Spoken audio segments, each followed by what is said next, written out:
Hi hello నమస్కారం అండి. Welcome to cooking with Shailaja. ఈరోజు చెరువు చేపలతో వంకాయ బజ్జీ ఎలా తయారు చేసుకోవాలో చూద్దామండి. 1/2 kg వంకాయలు అండి. అవి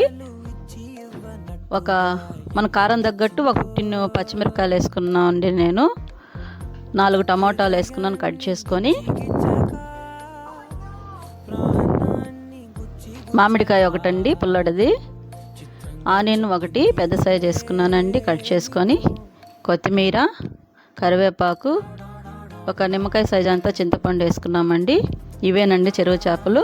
అవి తలకాయ తోక తీసేసి ఒక 10 minutes నానబెట్టి శుభ్రంగా కడుక్కొని వంకాయల్లో వేసేసానండి. పసుపు 1 స్పూన్ వేసుకున్నామండి. వాటర్ 1 గ్లాస్ వాటర్ పోసుకున్నాము. దీనికి అసలు ఆయిలే అవసరం లేదండి. అంతే బాగా కలుపుకొని స్టవ్ ఆన్ చేసుకొని స్టవ్ మీద పెట్టుకున్నామండి. వంకాయ తొందరగా ఉడికిపోతుందండి. ఇది పెద్దవాళ్ళు చేసే కర్రీ అండి. ఇది చాలా చాలా టేస్టీగా ఉంటుందండి. ఈ ప్రాసెస్లో ఒకసారి మీరు చేసుకోండి.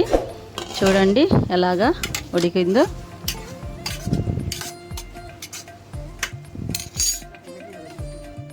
చూడండి బాగా ఉడికిపోయింది కదండి.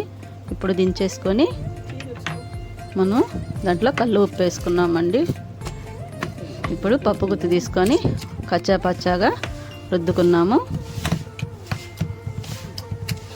రుద్దుకొని మళ్ళీ స్టవ్ మీద ఒక 2 minutes ఉంచేసి దించేద్దామండి.